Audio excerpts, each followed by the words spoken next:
ವೀಕ್ಷಕರೇ, ಮಾಹಿತಿಯ ಮತ್ತೊಂದು ವಿಡಿಯೋಗೆ ಸ್ವಾಗತ.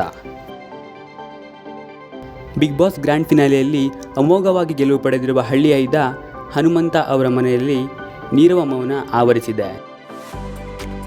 ಹಾವೇರಿ ಜಿಲ್ಲೆಯ ಸವಣೂರು ತಾಲೂಕಿನ ಚಿಲ್ಲೂರು ಬಡ್ನಿ ಗ್ರಾಮದ ಬಿಗ್ ಬಾಸ್ ವಿನ್ನರ್ ಹನುಮಂತ ಅವರ ಚಿಕ್ಕಪ್ಪ ದೇವಪ್ಪ ಎನ್ನುವರು ನಿಧನ ಹೊಂದಿದ್ದಾರೆ. ಈ ಹಿನ್ನೆಲೆಯಲ್ಲಿ ಹನುಮಂತ ಬಿಗ್ ಬಾಸ್ ಟ್ರೋಫಿ ಗೆದ್ದರೂ ಯಾವುದೇ ಸಂಭ್ರಮಾಚರಣೆ ಮಾಡಿಲ್ಲ. ಸ್ನೇಹಿತರು, ಕುಟುಂಬಸ್ಥರು ಮತ್ತು ಗ್ರಾಮಸ್ಥರು ಈ ನಿರ್ಧಾರವನ್ನು ತೆಗೆದುಕೊಂಡಿದ್ದಾರೆ. ಬಿಗ್ ಬಾಸ್ ವಿನ್ ಆಗುತ್ತಿದ್ದಂತೆಯೇ ಹನುಮಂತನ ನೋಡಲು ಊರಿಗೆ ಸಾಕಷ್ಟು ಅಭಿಮಾನಿಗಳು, ಸ್ನೇಹಿತರು, ಸಂಬಂಧಿಗಳು ಆಗಮಿಸಿದ್ದಾರೆ. ಆದರೆ ಇವರಿಗೆಲ್ಲ ಈಗ ನಿರಾಸೆಯಾಗಿದೆ. ಸದ್ಯಕ್ಕೆ ಯಾವುದೇ ಸಂಭ್ರಮಾಚರಣೆ ಮಾಡದಿರಲು ನಿರ್ಧಾರ ಮಾಡಲಾಗಿದೆ. 3 ದಿನದ ಕಾರ್ಯ ಮುಗಿದ ನಂತರ ಸಂಭ್ರಮಾಚರಣೆ ಮಾಡಲು ನಿರ್ಧರಿಸಲಾಗಿದೆ. ಹನುಮಂತ ಹಾಗೂ ತಂದೆ ತಾಯಿ ಕುಟುಂಬಸ್ಥರು ಸದ್ಯ ಬೆಂಗಳೂರಿನಲ್ಲೇ ಇದ್ದಾರೆ. ಹೀಗಾಗಿ ಊರಿನಲ್ಲಿ ಸ್ನೇಹಿತರು, ಅಭಿಮಾನಿಗಳು ಕಾದು ಕುಳಿತಿದ್ದಾರೆ.